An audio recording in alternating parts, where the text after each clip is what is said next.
नमस्कार, मैं हूं चंदनवाल में आपका स्वागत है। नाथ गंगे हर हर महादेव। मैं सबसे पहले तो बहुत धन्यवाद देना चाहूँगा जिन लोगों ने ये आयोजन किया है और ये पहल किया है। मैं ऐसे कार्यक्रम बड़े शहरों में देखता था, मुंबई में देखता था, दिल्ली में देखता था, दुबई में देखता था, लेकिन आजमगढ़ में भी आप लोगों ने ऐसा आयोजन किया। आजमगढ़ के सांसद दिनेश लाल यादव निरहुआ पत्रकारों के समाज सेवा के इस काम को देखकर धन्यवाद यूं ही नहीं दे रहे हैं।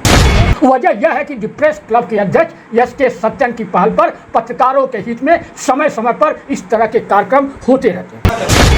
कभी बीमार पत्रकारों की आर्थिक मदद की जाती है तो कभी पत्रकार के निधन पर उसके परिवार को आर्थिक सहायता दी जाती है। प्रेस क्लब के अध्यक्ष एस.के. सत्यन ने पत्रकारों की भलाई के लिए इस बार बहुत बड़ा नेक का काम किया तो सांसद दिनेश लाल यादव निरहुआ भी उसमें मुख्य अतिथि के रूप में पहुंचे। पत्रकारों और उनके परिजनों के स्वास्थ्य के लिए शहर के एक होटल के सभागार में निःशुल्क स्वास्थ्य परीक्षण शिविर लगाया गया, जिसमें 300 से ज़्यादा पत्रकारों और उनके परिवारों को लखनऊ के मेदांता हॉस्पिटल के विशेषज्ञ चिकित्सकों ने परामर्श दिया और जांच की। शिविर में मेदांता हॉस्पिटल से आए हृदय रोग विशेषज्ञ डॉक्टर हिमांशु गुप्ता, अस्थि रोग विशेषज्ञ डॉक्टर धर्मेंद्र सिंह, कैंसर रोग विशेषज्ञ डॉक्टर दीपांकर भट्टाचार्य, सामान्य रोग विशेषज्ञ डॉक्टर पारिजात मिश्रा ने निःशुल्क परामर्श दिया। साथ ही ECG, BP, sugar, cholesterol, calcium, haemoglobin, PFT, फेफड़ों की जांच, बीएमडी यानी हड्डी की जांच, बीएमआई आदि की निःशुल्क जांचें। पत्रकारों के इस तरह के कार्यक्रम को देखकर मुख्य अतिथि बीजेपी सांसद दिनेश लाल यादव ने कहा कि अब आजमगढ़ के लोगों के सहयोग से देश 2047 तक विकसित हो जाए।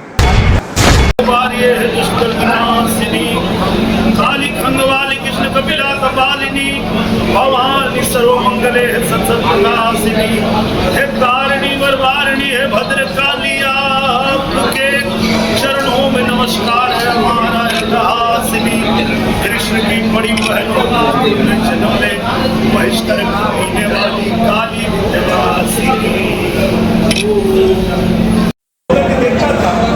लेकिन जब इस तरह के कार्यक्रम हमारे आजमगढ़ में हो रहा है, उन्हें लगा है तो निश्चित रूप से हम ये कह सकते हैं जो हमारे प्रधानमंत्री जी ने ऐसा प्रण किया है, संकल्प लिया है कि 2047 तक हमारा देश विकसित बन जाएगा, तो मैं आज ये गर्व के साथ कह सकता हूँ कि भारत को विकसित बनने में हमारे आजमगढ़ के लोग भी अपना सहयोग करेंगे। आपके सहयोग, आपके सामर्थ्य, आपकी ऊर्जा और आपके ताकत से ही 2047 भारत विकसित देश बनेगा।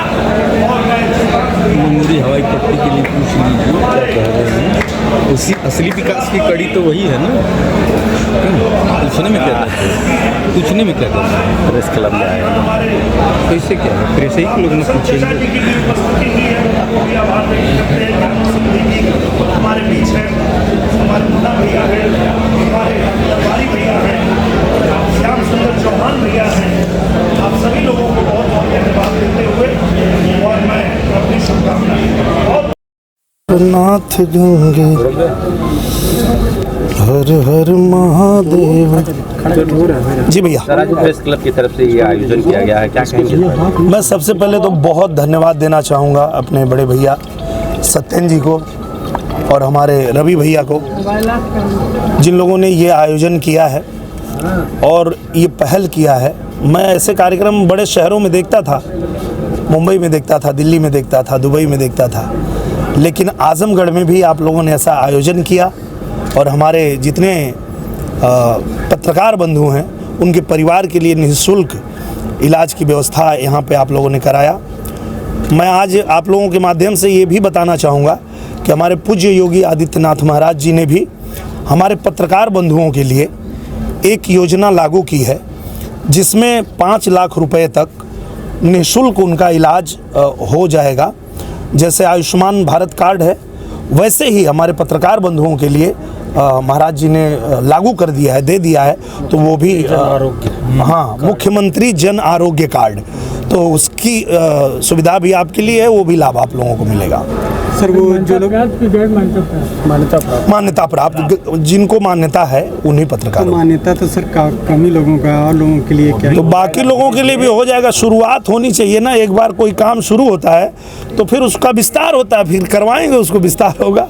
पत्रकारों के कार्यक्रम में सांसद हों और वो अभी सत्तारूढ़ दल के हों तो पत्रकार सियासत पर सवाल पूछने में कहाँ पीछे रह सकते। मीडिया के सवालों पर सांसद दिनेश लाल यादव ने कहा 400 सीट जीतकर फिर मोदी ही आएंगे, और कहा आजमगढ़ में तो अब उनकी राह और आसान हो गई। सांसद जी से ही सुनिए उनकी राह कैसे आसान हो गई है और 2024 में बीजेपी किस आधार पर पूरे देश में 400 सीट जीतेगी। नहीं है उसमें अगर मगर जोड़ने की आवश्यकता नहीं है, क्योंकि 100% 400 सीट जीतकर 24 में फिर मोदी ही आएंगे। और उसके पीछे कारण ये है कि पूरे दुनिया हमारे मोदी जी ने ये दिखाया है कि किस तरह से जो उन्होंने वायदे किए उन वायदों पे खरा उतरते हुए और एक एक जन तक, गरीब तक अपनी योजनाओं को पहुंचा रहे हैं। पहले की जो नेतागिरी होती थी उसको मोदी जी ने ख़त्म कर दिया। आप सांसद हैं कि आप विधायक हैं कि आप कौन हैं, उससे फ़र्क नहीं पड़ता है। आप क्षेत्र के जनता के बीच में जाइए, जितनी योजनाएं हैं उन तक पहुंचाइए, उनका लाभ पहुंचाइए। जो छूट गए हैं उनको भी जोड़ दीजिए। ये काम करने के लिए हम सबको लगा दिए हैं, तो उनको कौन रोक पाएगा। 2024 पिछली बार की तरह आसान रहेगा आजमगढ़? और ज़्यादा आसान हो जाएगा, क्योंकि अब तो हमारे चाचा भी आ गए हैं साथ में। 1 लाख वोट तो वही लेके आ गए हमारे ओम प्रकाश जी, ओम प्रकाश राजभर जी। तो ऐसे ही मजबूत कर दिए हैं हम लोगों को, तो अब पहले से और मजबूत हो गए हम लोग। वहाँ शिवपाल जी भी वहाँ कनेक्ट हो गए हैं। वो तो पहले भी कनेक्ट थे, जब उस समय लड़ रहे थे तो उन्होंने आजमगढ़ में अपना प्रत्याशी नहीं दिया था, ज्ञानेंद्र जी बाहर तो पहले से उधर ही थे। Thank you.